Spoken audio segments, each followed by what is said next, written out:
I have been working in the Central African Republic, in Mali, in Burkina Faso, and in Niger. And what these countries have in common is the fact that they have welcomed paramilitaries from the Russian Wagner group. So yes, I have been focusing on investigating what these paramilitaries have been doing in the last couple of years. And what are some of the disturbing patterns that you have uncovered? Well, massacres and rapes.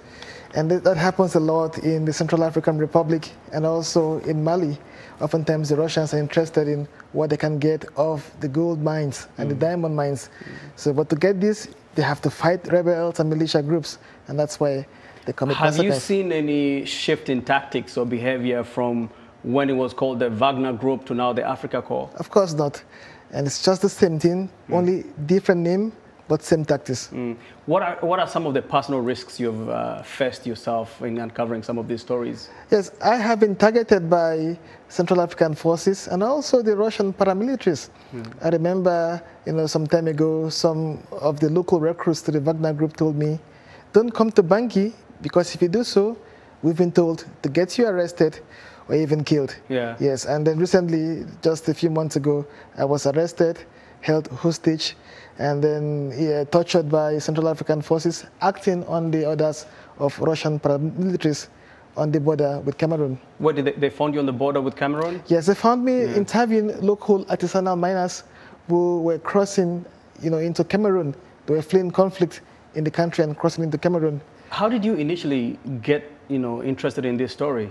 Well, in 2018, 3 of my friends, Russian journalists, had traveled to the Central African Republic to investigate the activities of the Wagner group. Unfortunately, they were killed near Sibut in the central part of the country.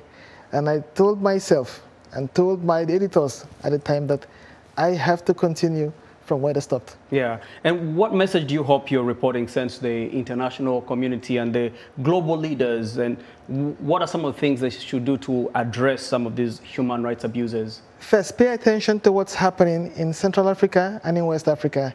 And then try as much as you can to support the media in these regions to combat Russian disinformation. What have been some of the major challenges for you, aside from your personal security, in covering this story? It's been able to get as many victims to speak out. There's fear, and there's also the fact that people are not even sure if they're even safe by doing so. Yeah. So, what kind of language do they speak? Are you able to communicate freely with them? well, they speak French, and some of them speak the local dialects. So oftentimes I have to go with interpreters. Yeah. So it's very challenging, but. And how are you able to navigate through, it seems to me like a very difficult terrain. Very difficult indeed, and that's why I oftentimes encounter rebels and some, other armed groups, because it's not an area that I'm very conversant with. So, but I try to be brave, and I'm lucky. Are you in the U.S. right now to speak to Congress? Yeah. I believe. What are some of the things you're telling them, and what do you hope that they do? Well, making them aware of the level of atrocities that the Russians have committed. And I want the Americans to talk more about what's going on in Africa, to pay more attention, and if possible, to support the media to combat the disinformation that Russia is spreading at a scale that no one has ever seen before. So, and then why have they been effective? A little, as we end our conversation, why has Russia been very effective in these communities?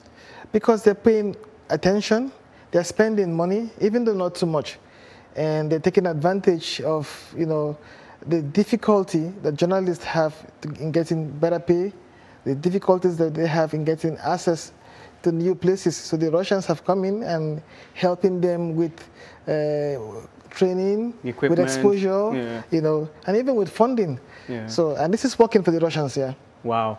Philip Obaji, thank you so much for taking time to come and chat with us. The pleasure is mine, Jackson. We hope you stay safe. Yeah, thank you, Jackson. That was award-winning investigative reporter Philip Obaji joining us here in studio. Thank you, Philip. You're welcome.